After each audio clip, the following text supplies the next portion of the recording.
Bueno, hola a todos.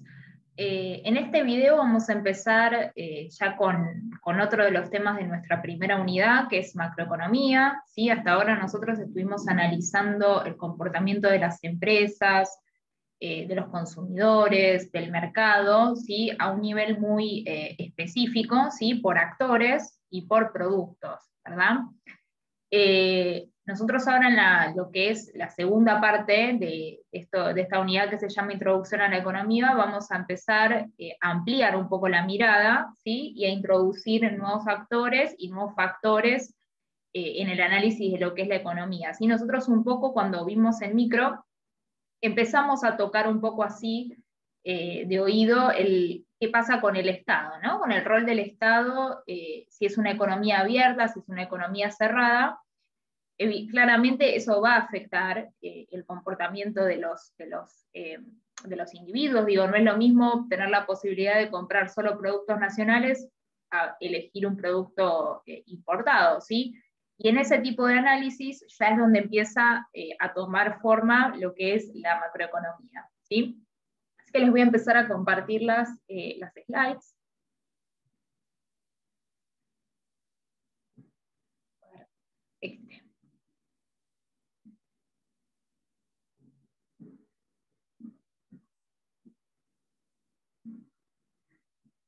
Bueno, otra cosita que me olvidé de decirles es que nosotros la parte de macroeconomía vamos a utilizar el libro Macroeconomía para no economistas.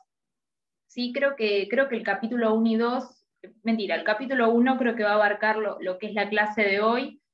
Nosotros no vamos a ver todos los capítulos de ese libro, así que yo después voy a chequear bien, que creo que es solamente el 1 y un poquitito del 2 lo que vamos a ver hoy. Pero bueno, si ustedes avanzan en la lectura, ojo, porque no van a entrar, no vamos a ver todo lo que dice el libro. Sí, va a pasar lo mismo que pasa con el libro de micro, que algunos ya me estuvieron consultando en la clase anterior. No vamos a abarcar todos los temas incluso dentro de un capítulo hay temas que no los vamos a tocar, pero sí después les voy a pasar bien cuáles capítulos son los que ustedes deberían leer para esto, ¿sí? Así que bueno, vamos a arrancar. Y bueno, un poco lo que yo les venía comentando, nosotros hasta el momento venimos hablando de unidades individuales, ¿no? Hablamos de los individuos, de los trabajadores, de los inversores, ¿sí? O de los empresarios, hablamos de las conductas, de las interacciones, de en qué se basan para tomar sus decisiones, ¿no? Si ampliar su oferta, si ante, digamos, variaciones en la demanda, estuvimos analizando todo ese tipo de cuestiones a nivel unidad, ¿sí? A nivel empresa, a nivel producto, a nivel consumidor. Lo que vamos a hacer cuando entremos ahora en macroeconomía es analizar variables económicas agregadas, ¿sí?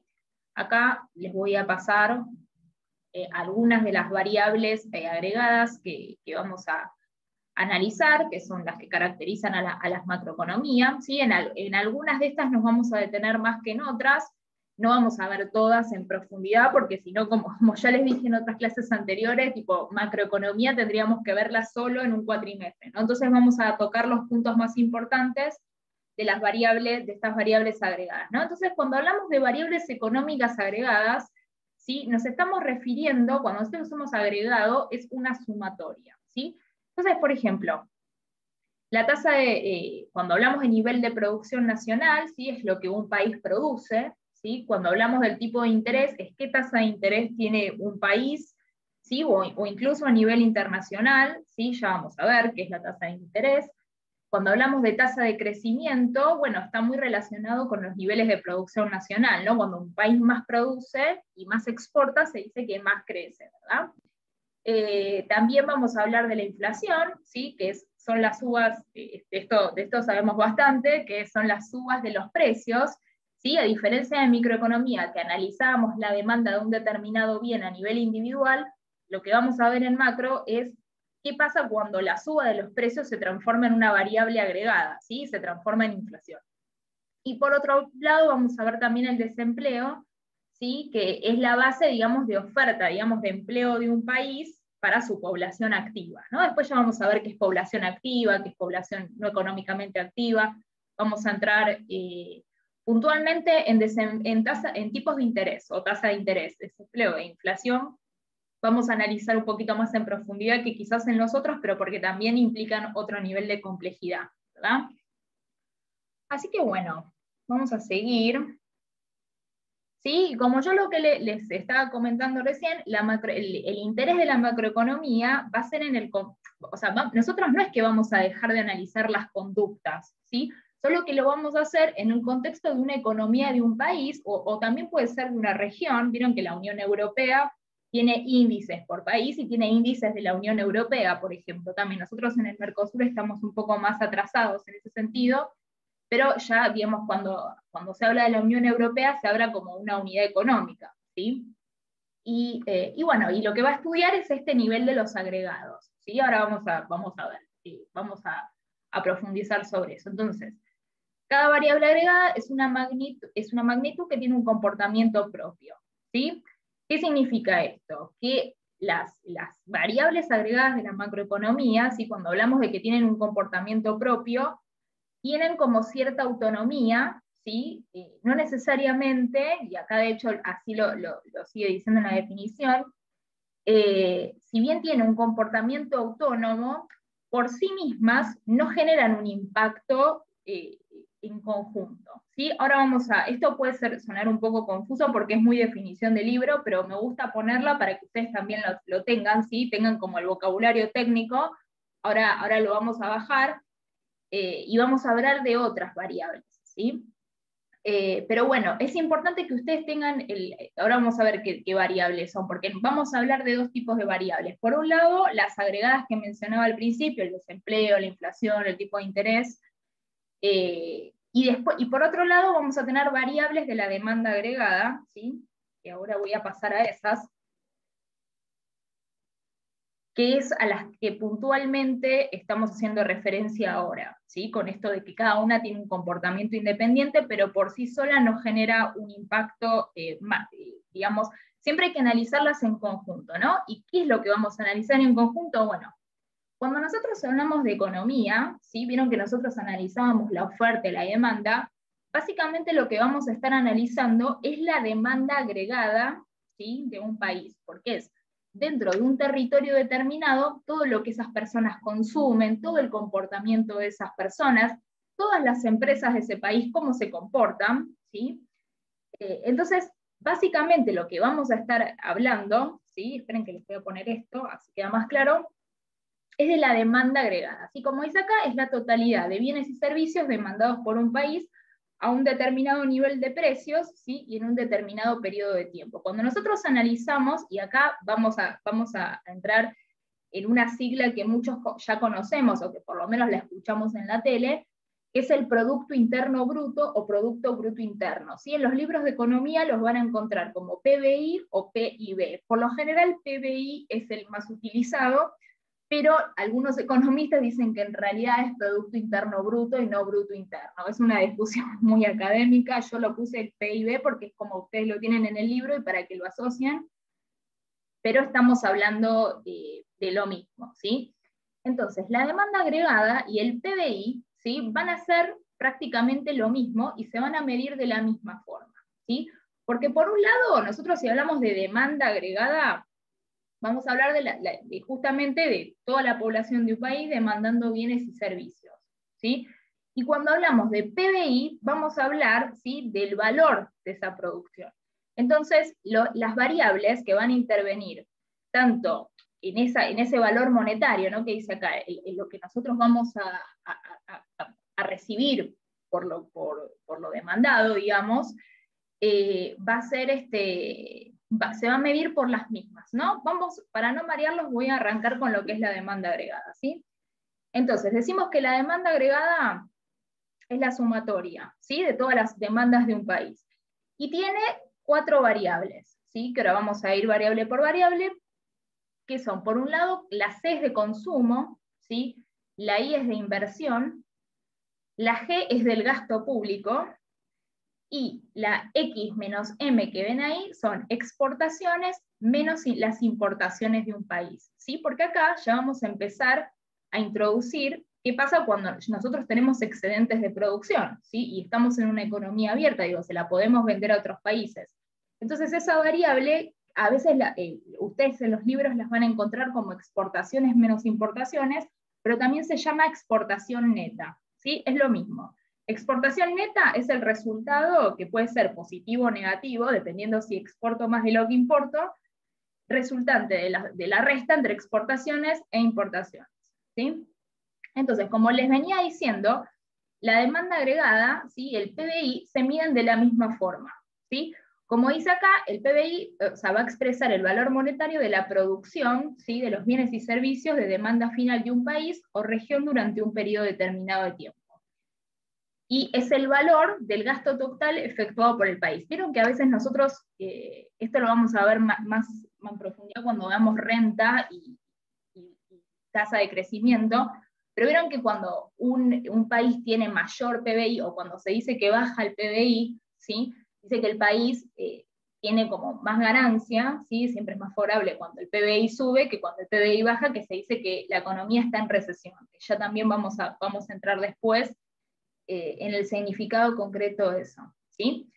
Pero a mí lo que más me interesa que ustedes entiendan de eso es que se mide de la misma forma, porque lo que nosotros demandamos va a ser lo mismo que en definitiva vamos a producir. O sea, nosotros no vamos a demandar más de lo que se produce, ¿sí? Entonces ese valor monetario, ¿sí? Que es del PBI, va a significar lo mismo que la demanda agregada de un país.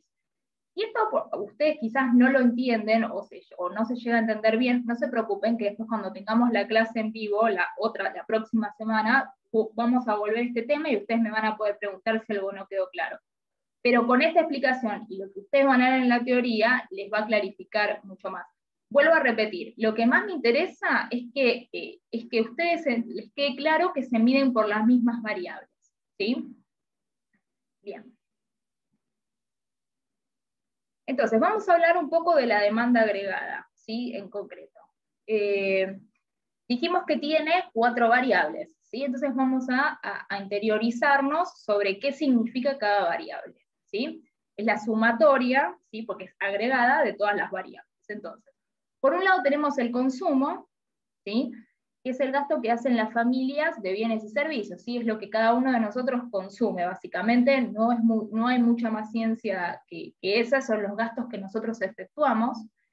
Después, por otro lado, vamos a tener la inversión, que esto es desde el punto de vista de las empresas, ¿sí? Porque habíamos dicho que la macroeconomía son todas las variables agregadas. Entonces, por un lado, con el consumo, vamos a estar midiendo desde el punto de vista de los consumidores, ¿sí? De la demanda de insumos estoy hablando, ¿no? Lo que nosotros invertimos, ¿sí? Invertimos entre comillas en nuestros gastos. Y por otro lado, las inversiones de las empresas para ampliar, por ejemplo, su base productiva, ¿sí? Las maquinarias, los lugares donde se trabaja, los bienes de equipo y todas esas cuestiones. Y por otro lado, vamos a tener el gasto público, ¿no? Que acá ya es donde empieza a intervenir el actor, el Estado, ¿sí? Como actor, que bueno, gasto público implican las compras que realiza cualquier administración pública, o sea, desde el Estado, ¿sí? Y gastos también que realiza el Estado, cambios de bienes y servicios, ¿sí? O sea, básicamente el gasto público implica los gastos del Estado, ¿sí? Y por último, vamos a tener lo que son las exportaciones netas, que era lo que les estaba comentando recién, que son es el resultado de la resta entre lo que país exporta versus lo que ingresa, ¿sí? Entonces, la sumatoria de todas estas variables, ¿sí? Agregadas, porque implican una agrupación, son los que nos van a dar el resultado de cuánto es la demanda, ¿sí? Agregada de un país. Y con esto, lo que nos va a llevar, ¿sí? Que a mí me gusta hablar de este tema en esta parte de la macroeconomía, es que, y sobre todo, digo, la economía está tan hoy por hoy dispersa en los medios de comunicación, y digamos, todo el mundo habla de economía, y obviamente hay opiniones distintas, ¿sí? En términos de Bueno, ¿es beneficioso que el Estado intervenga? ¿Debe intervenir el Estado? ¿Debe ser el mercado el que regule los precios? Y bueno, yo lo que voy a hacer ahora, después que tomo un poquito de agua, ahí está, es pasar un poco, ¿sí?, por las escuelas económicas más conocidas, que están en el libro, también en el libro de macroeconomía, brevemente da una explicación, en un poco cómo fue evolucionando, ¿sí?, la macroeconomía, porque a diferencia de la micro, ¿sí?, donde analizamos de forma pura, entre comillas, las unidades individuales, acá estamos introduciendo actores nuevos, estamos hablando de economías abiertas, ¿sí?, donde se exporta, se importa. Entonces a mí lo que me gusta hacer en esta parte es dar un poco un pantallazo, ¿sí?, de cómo las escuelas económicas fueron evolucionando a través del tiempo y a través de distintas, digamos, corrientes económicas, ¿no? O sea, es como que la economía al ser una ciencia dinámica, todo el tiempo se van modificando las ideas, ¿no? Y van pasando, el mundo va cambiando tanto también, el uso de los recursos naturales, un montón de cuestiones, la tecnología, que hace que siempre se vayan ampliando, ¿sí?, conceptos, digamos, las teorías no, digamos, cada vez, cuanto más complejo se vuelve el mundo, más complejos también se vuelven las teorías para poder abordarlo, ¿sí? Entonces, la primera escuela económica que empezó a tocar estos temas, ¿sí?, es la escuela clásica, es lo que se llama la escuela clásica. En una primera instancia, Adam Smith es muy conocido por ser el padre de la economía, ¿sí?, y después en una etapa posterior, ¿sí?, David Ricardo, que le empieza a agregar a este modelo clásico de Adam Smith algunos condimentos, ¿no? Entonces, básicamente, los postulados de la escuela clásica son que el Estado, o sea, no es necesaria la intervención del Estado, ¿sí?, sino que los mercados, a través de la interacción, digamos, de los individuos y de los países, ¿sí?, porque ya acá estamos hablando a nivel macro, se van regulando los precios, ¿sí?, por la oferta y por la demanda, y no es necesaria una intervención adicional por parte del Estado para controlar estos precios, ¿sí? Esto, obviamente, la teoría de Adam Smith es mucho más amplia que esto que yo les estoy diciendo, pero a mí me gusta como puntualizar, hacer como unos puntos, ¿sí?, donde ustedes tienen que prestar principal atención. Por supuesto, cuando ustedes lean la bibliografía del libro de macroeconomía, les va a detallar ahí mucho más, pero tampoco es que se van a extender en historia económica, ¿no? Porque si yo tuviera que hablar de la escuela clásica y todas sus variantes y todo el resto de las corrientes, tendría que estar o sea, tendría que dedicarle mínimo 3, 4 clases a este tema. Entonces, prefiero hacer como un punteo de las ideas principales de cada escuela para que ustedes se lleven como un concepto general de cuando alguien les dice, bueno, Adam Smith es el padre del liberalismo, bueno, a ver por qué es el padre del liberalismo, ¿no? Entonces, el contexto en el cual surgen la escuela clásica es en pleno auge del libre comercio, ¿sí? Desde cuando los países empiezan a tener excedentes de producción, entonces se empiezan a desarrollar el comercio sin necesidad de intervención del Estado, o al menos a priori, ¿no? Porque después podemos hablar, antes, previo a la escuela clásica, existía otra escuela que es la escuela del mercantilismo, que yo no la toco acá porque, para no extenderme mucho, digamos, me gusta arrancar con la clásica, pero previo al libre mercado de Adam Smith, lo que sucedía era que las coronas, ¿sí?, acumulaban oro y plata, ¿no?, mercancía, y esa básicamente era el único objetivo de la expansión, ¿no?, de las coronas y de los imperios. Entonces, para lo único que viajaban, digamos, y para lo único que interactuaban las coronas, ¿sí?, las coronas o los reinados, eran básicamente para acumular piedras preciosas, ¿sí? Entonces la escuela clásica va a irrumpir un poco en ese periodo, porque es cuando ya empieza a surgir la revolución industrial, ¿no? Se empiezan a producir bienes de consumo, y de pronto surge esto de, bueno, ¿qué hacer con los excedentes, ¿no? Bueno, hay que vendérselos a otra persona porque ya, a otro país, perdón, porque ya el país no puede absorber más la cantidad de producir, ¿no?, de una excedente oferta.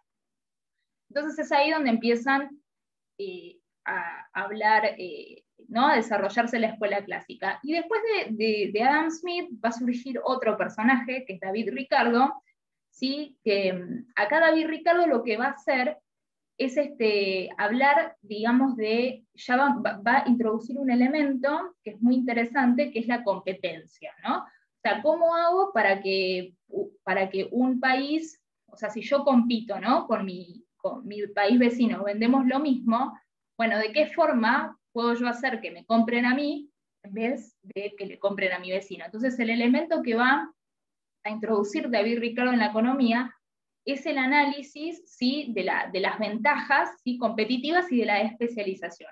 Y cuando decimos ventajas competitivas, puntualmente lo que va a decir David Ricardo es lo siguiente. Si yo tengo un país que es agrario, ¿sí? y que puedo desarrollarme en materias primas, ¿por qué invertiría en hacer un proceso de industrialización en mi país si yo soy especialista, ¿sí? Si a mí lo que más naturalmente me sale y lo que más barato me resulta es vender materia prima?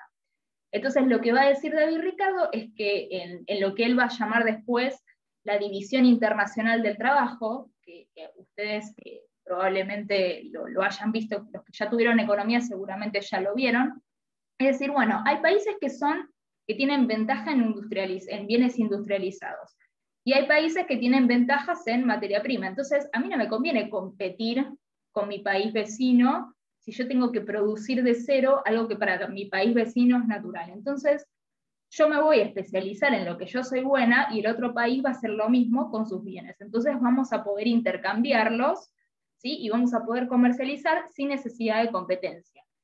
Y si yo tengo que competir con mi país vecino, tengo que buscar la manera, ¿sí? Porque puede ser, imagínense que en la época de la industrialización, muchos países de Europa tenían las mismas industrias, ¿sí? Entonces, David Ricardo es el que empieza a utilizar este concepto, o acá es donde nace la cuestión que nosotros ya vimos en las primeras clases del valor agregado, ¿no? De cómo hago para que un país me elija a mí por sobre otro, ¿no? Entonces, cuanto yo más especializado y más eficiente sea en la producción de mis insumos, más ventajas, porque voy a tener menos costos, entonces voy a poder vender más barato que mi país vecino. Entonces, no solamente David Ricardo, porque muchas veces a él se lo conoce por esto de que, bueno, los países agrarios producen agricultura y los industrializados industriales, pero él también hablaba mucho sobre qué pasa cuando dos países de pronto producen lo mismo, ¿sí? Entonces él va a ser el primero que agregue este concepto de bajar los costos, ¿sí? De agregar valor. Él va a ser el que va a empezar con esto, si bien obviamente después se desarrolló a posteriori, ¿no? Las cuestiones de valor agregado son más del siglo XX que del siglo XIX. Pero bueno, él es como que ya empieza a hablar de estos conceptos, bastante adelantado, ¿no? Va a pasar después mucho tiempo hasta que esto se vuelva como a tratar como un tema específico, ahora lo vamos a ver. Entonces, bueno, digamos que el mundo durante el siglo XIX se regió mucho por estas ideas, ¿sí? La autorregulación del mercado, las ventajas competitivas, que yo si soy un país agrario, entonces ¿por qué voy a industrializar y ser más caro que otros países? Hasta que, bueno, en determinado momento la economía empieza a colapsar, de hecho colapsa en 1930, no vamos a entrar en muchos detalles con eso, aparte seguramente ustedes lo vieron por ahí en otras materias de historia. La economía americana, que se regía básicamente con este principio de la autorregulación del mercado, de pronto colapsa y se dan cuenta de que, bueno, no es tan real, o no sería tan real que el mercado se autorregule, ¿sí? Entonces empiezan a hacer otra escuela, ¿sí? A partir de esta crisis, que nace en Estados Unidos, de hecho, y después es adoptada en Europa, porque, bueno, tiene mucho que ver con la reconstrucción de la Segunda Guerra Mundial, ¿sí? Pero bueno, esta escuela, que se llama la escuela neoclásica, ¿sí? Cuyo referente es John Keynes, y ahora está como mucho de moda porque, bueno, en realidad está más de moda la que viene después que la Universidad de Chicago, pero es como que se critica, hoy por hoy se critica bastante esta escuela, ¿no? Es muy loco porque gracias a esta escuela básicamente el mundo se reconstruyó después de la posguerra, ¿no? Pero bueno, ahora pareciera como que es mala palabra hablar de los gastos del Estado y eso. Igual no vamos a entrar en detalles políticos porque es mucho más complejo, o sí vamos a entrar, pero después cuando veamos las políticas económicas. Pero bueno, ahora concentrémonos en lo que sería la escuela pura, ¿no? Entonces, ¿qué es lo que va a decir Keynes? Va a decir, bueno, el mercado no fracasa, o sea, en la autorregulación. Algo pasa, o sea, no están funcionando, ¿sí? Del modelo clásico, y necesitamos empezar a hacer que el Estado intervenga, porque el mercado solo no es suficiente para que la economía sea fluida, ¿no? Bien, entonces otra de las cosas que va a hablar Keynes es que el mercado solo no puede garantizar el empleo tampoco, o sea, no solamente los niveles de producción, sino, digo, no podemos tener lo que va a decir Keynes en muchos de sus libros, es que, bueno, no podemos tener una crisis cada 50 años porque el mercado simplemente se autorreguló mal y hacer que toda una sociedad sufra, digamos, esos vaivenes, ¿sí? Del mercado, porque, bueno, o sea, la sociedad no puede después bancarse 20 años para recuperarse, digo, tiene que haber alguna otra manera para que el Estado sea colaborativo en la economía y que pueda regular un poco estas cuestiones cuando el mercado de pronto empieza a comacar, bueno, el Estado intervenga, ¿no? Realmente, o sea, la crisis del crack del 29 y la posterior crisis del 30 en Estados Unidos fue como un shock muy grande para la sociedad, ¿sí? Porque es el primer shock que tiene Estados Unidos en términos económicos, y realmente esto genera en la sociedad un impacto muy grande, ¿sí? Entonces, por eso, digamos, es como que se pasa, no un extremo, ¿no? Pero de por ahí, de ser una economía muy pro mercado, de pronto a pasarse a otro extremo, y decir, no, el Estado tiene que ser el agente regulador. Y luego los totalitarismos que van a venir con la Alemania nazi en Italia, que van a ser frutos de esta crisis económica, Keynes es también es como muy afectado, ¿sí? Dice, bueno, un mal manejo del mercado puede producir que las sociedades como que se resientan, que se generen totalitarismos, ideas extremas. Entonces un poco la economía neoclásica lo que va a hacer es decir, bueno, no dejemos todo librado, no se puede dejar todo librado al mercado, porque después claramente esto tiene efectos muy severos sobre las sociedades, ¿sí? Bien. Entonces, bueno, un poco más en detalle, como dice acá, los trabajos de Keynes van a estar vinculados en el rol del Estado, ¿sí? En la economía, y en la intervención a través del gasto, ¿sí? Del gasto público. ¿Vieron? ¿Se acuerdan las 4 variables? Bueno, del gasto público, y también con cuestiones impositivas, ¿sí? Como forma de regular esto, ¿sí? Bien. Luego, ¿sí? de esta escuela, desde este auge de la escuela neoclásica, y las inyecciones, ¿no? de dinero del Estado para ayudar a la reconstrucción europea de la posguerra, se va a empezar a gestar en Estados Unidos otra escuela, ¿sí? Creo que, no me acuerdo si es en los 70 o por ahí, porque, ¿qué pasa? ¿No? Una vez que nosotros, que se recupera Europa, que Estados Unidos vuelve a ser eficiente, empieza a aparecer otro problema, ¿sí? Que es el de la inflación, del cual nosotros tenemos tenemos un poco de experiencia, ¿no? Entonces, lo que van a empezar a decir algunos economistas, ¿sí? Puntualmente los de la Universidad de Chicago, es decir, bueno, ojo con la intervención del Estado, porque ahora estamos viendo efectos adversos de un comportamiento del Estado desmedido, ¿no? Entonces, bueno, empiezan a hacer varios trabajos sobre esto, y lo que va a concluir en parte esta escuela de Chicago, ¿sí? Cuyo referente es Milton Friedman, va a decir, bueno, al final el remedio es peor que la enfermedad, porque lo que genera la suba de precios, ¿sí? Por excesos de dinero del Estado en la economía, termina siendo mucho más perjudicial a que el mercado se autorregule, ¿sí? Ellos van a empezar a hacer este tipo de postulados, ¿sí? Entonces lo que van a hacer, sobre todo Milton Friedman, que tiene un trabajo muy, muy importante hecho sobre esto, es que va a decir, bueno, los economistas liberales en realidad no estaban tan equivocados cuando hablaban de la autorregulación del mercado, ¿sí? Entonces van a hablar de las políticas, van a hablar justamente que las intervenciones del Estado en realidad son peores, ¿sí? Que las del mercado mismo, porque es como lo que van a decir lo que van a decir los autores de la Escuela de Chicago. Milton Friedman es como el más popular, pero hay otros también, que van a hablar de que los efectos de estas intervenciones del Estado terminan teniendo mucho más daño a largo plazo en los países que las autorregulaciones del mercado, ¿no? Y obviamente estas cosas las empezaron a ver porque, bueno, cuando nosotros veníamos del siglo XIX, de todo el crecimiento del auge económico, de pronto este tipo de crisis, lo que van a decir también los autores de la Escuela de Chicago es que, bueno, recién ahora nosotros estamos viendo efectos negativos de lo que supuestamente era la solución a todos los problemas, que era la intervención del Estado, ¿no? Entonces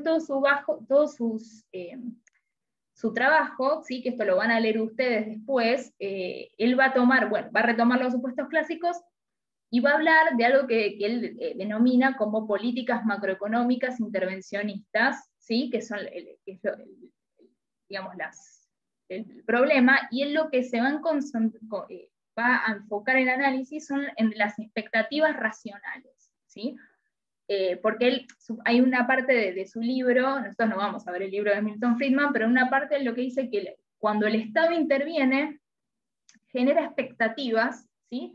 En los que viven en esas sociedades que en realidad son irreales, ¿sí? Porque el Estado tiene un elemento político, más allá del económico, que genera expectativas, ¿sí? en los actores que alteran los comportamientos que racionalmente tendrían si el Estado no interviniera, ¿sí? Entonces es como que él ve en la intervención del Estado, digo bien, no solamente un efecto económico negativo, sino también en términos de expectativas. Nosotros, si ustedes se acuerdan, en una de las primeras clases habíamos visto este tema de las expectativas, ¿sí? Que en economía las expectativas son tan importantes como lo que es la realidad, ¿verdad?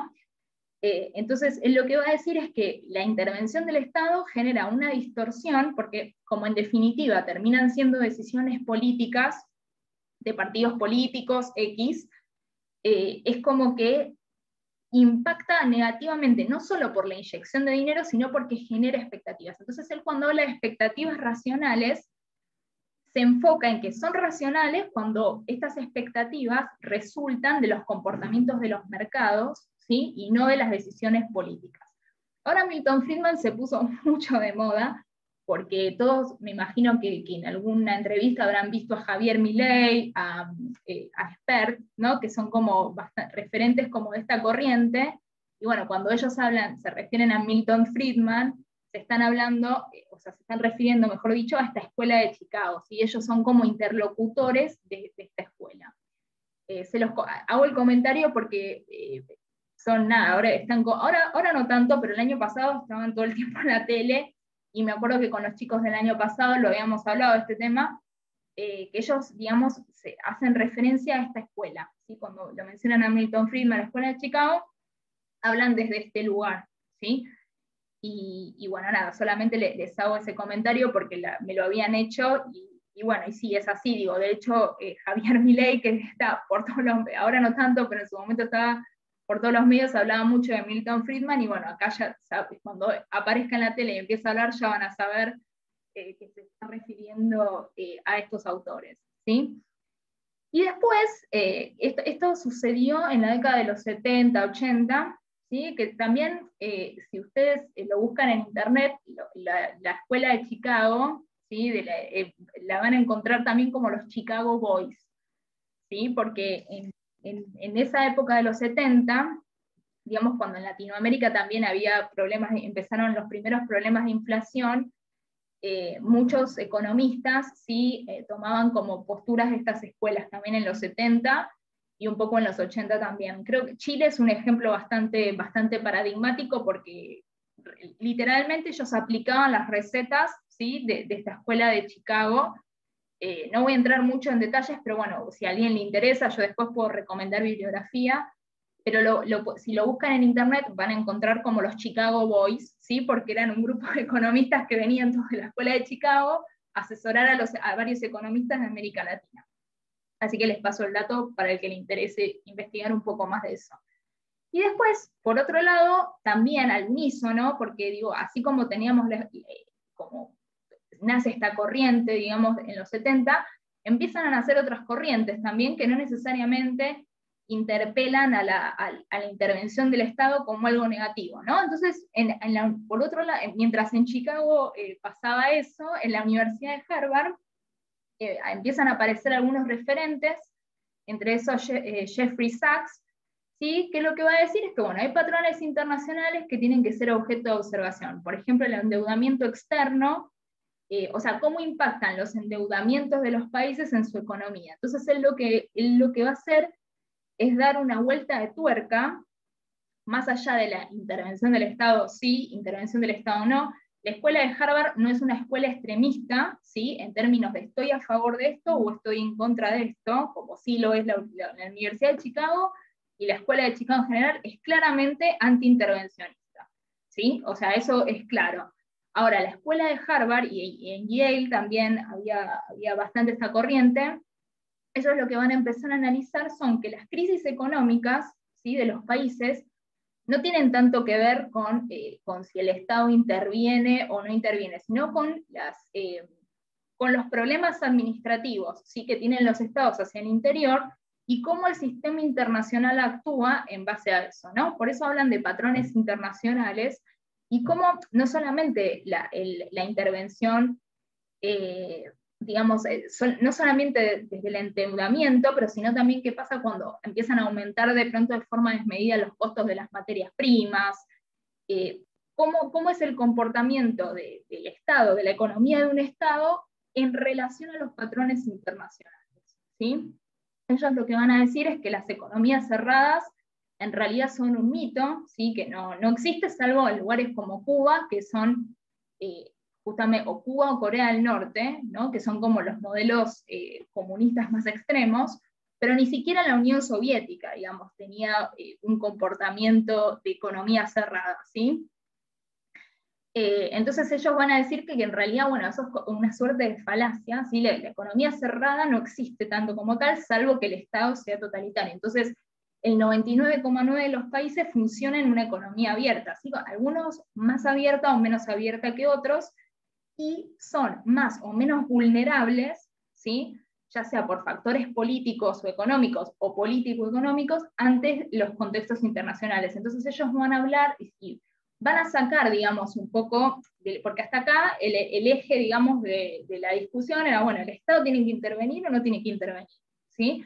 Y lo que va a hacer la escuela de Harvard, ¿sí? Como otras escuelas también, es decir, bueno, en realidad el Estado no es que el Estado es el problema, ¿sí? El problema es un conjunto de variables que el Estado puede empeorar o mejorar en menor o mayor medida, pero la discusión no pasa por si el Estado interviene o no interviene, porque el Estado va a intervenir, ¿sí? Porque no existe un país donde el Estado no intervenga. Es como lo que va a decir Jeffrey Sachs, es que esto de que el Estado no interviene es una falacia. El Estado siempre interviene, en mayor o menor medida, y tampoco tiene ese rol, porque lo que va a decir, y esta diferencia con la escuela de Chicago, ¿sí? Lo que van a decir, porque la escuela de Chicago, ¿qué es lo que va a decir? Está mal la intervención del Estado, sí, pero el Estado existe como agente, digamos, mínimo administrativo y ni siquiera regulatorio, o sea, tiene como un rol totalmente marginal en términos de la economía, y de hecho dicen, no, el Estado no debe intervenir en la economía. Entonces lo que va a responder Jeffrey Sachs a esas críticas es, el Estado siempre interviene en la economía, es mentira que el Estado no interviene. Ahora, el Estado debe intervenir teniendo en cuenta estos patrones también internacionales y tratar de encontrar la mejor administración posible, ¿sí? En términos. Y también lo que es muy importante en la escuela de Harvard es que también cuando habla de patrones internacionales, también va a hablar de patrones tecnológicos, ¿sí? De qué pasa cuando surge una nueva tecnología, que son impactos que no tienen que ver necesariamente, digo, el comportamiento de los mercados, ¿sí? En general, van a estar muy afectados por el surgimiento de nuevas tecnologías también. Entonces, si nosotros dejamos que los mercados hagan lo suyo, digamos, es como que nos estamos generando una vulnerabilidad muy grande ante estos casos. ¿Qué pasa cuando surge Internet, por ejemplo? ¿Sí? Ellos también analizan todo ese impacto, ¿sí? que hubo en las economías, el surgimiento de Internet, y entre otras tecnologías, no solamente Internet. Pero bueno, es como que la escuela de Harvard tiene como un abordaje mucho más integral, ¿sí? de las economías, y en contraposición, digamos, a la Universidad de Chicago, que es como que van a decir, bueno, en realidad no están, la Universidad de Harvard lo que va a responder ante estos postulados de Milton Friedman es justamente que ellos terminan cayendo en lo mismo que cae Keynes, que es en el reduccionismo de que, bueno, el Estado está mal que intervenga, pero tampoco tiene que intervenir en todo, ¿no? Entonces la escuela de Harvard le va a agregar como más, va a hacer un análisis más integral, ¿sí? De todo lo que significa la economía, ¿no? Y va a sacar como, va como a desmitificar esto de que, bueno, que el Estado a veces no interviene, no, el Estado interviene siempre. Ahora el tema es cómo interviene el Estado y bajo qué reglas de juego, ¿sí? Así que bueno, chicos, yo les voy a dejar, voy a ver porque creo que vamos a llegar hasta acá, esperen que voy a dejar de compartir un segundito. Sí, hasta hoy vamos a dejar con esto, macroeconomía lo vamos a dejar acá, porque bueno, es mucho, mucho contenido, y esta primera parte les va a implicar bastante lectura, ¿sí? Porque esto de las escuelas de pensamiento es como bastante, si bien es cortito, o sea, van a ver que el capítulo de macroeconomía, yo ahora les voy a decir bien, les voy a dejar en el campus cuál es, no es muy largo, pero sí es como que requiere de reflexión.